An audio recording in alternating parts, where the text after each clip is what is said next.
Hey, thanks for checking out this video and our job listing here at Creekside Church for youth and worship pastor. We love this generation. We are determined to reach this generation, equip them, empower them, and see them really be world changers here. So we're looking for somebody to help us do that here. I'm going to share with you a brief clip where I talked about that in a recent Sunday message. In the last days, pour out my spirit, all people, your sons and your daughters, your young men, your old men, and young women and old women. Do you see that every generation is included in what God is going to do? If you're in the right place, if you're dwelling in the light, if you're faithful, He's going to move through every generation at the same time. It's mostly true that the old move too slow and the young move too fast. Just depends on who has the microphone. Unfortunately, it's usually only the old that have the microphone. But pouring out the Spirit in the last days shows a full picture that encompasses all. And we are trying here to make room for the next generation.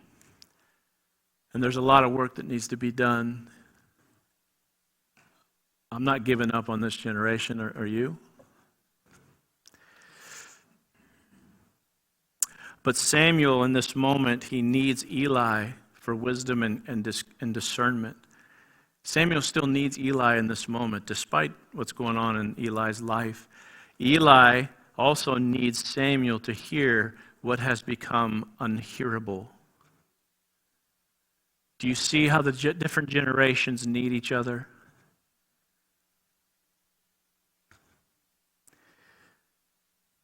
Now Eli, maybe he's tuned out. Maybe he has deadened senses. Maybe a loss of frequency, right? You ever taken that test that shows you how old you are with your hearing, and like all of a sudden you stop hearing the tone? You're like, wait a minute, did somebody mute it? And somebody younger than you is like, can you shut that off? That's super annoying. Anybody take one of those tests? Like, you're missing a whole lot of frequency. There's things you can't hear in your old age. Obviously, it doesn't apply to me because I'm a young man. We just established that. But there's going to be, I need you to hear me. There's going to be things that God is saying that only the next generation can hear. And if we stand in arrogance and pride and just say, this generation doesn't have anything to say, we'll miss it. Because they're going to hear things, but they're not going to know what to do with it. You getting this picture? We need each other. Now, Eli, he wound up not finishing well personally, on a personal level, but where he failed personally, and even in his own home, he found a pathway for blessing in legacy by investing in the next generation. That's part of what God wants to do here. Do you remember the prophetic word that has guided us for 3.5 years? It talks about the next generation. I'm going to have the team come on back. We're going to close here in just a moment. But particularly I want to focus, it's Isaiah 54, 2 through 6. But I want to focus on verse 3 here for a second.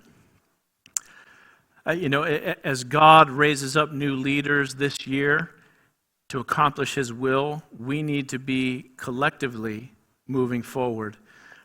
Verse 3, Isaiah 54, for you will spread abroad to the right and the left, and your offspring will possess the nations and will people the desolate cities. What if God is raising up a generation to possess the cities that become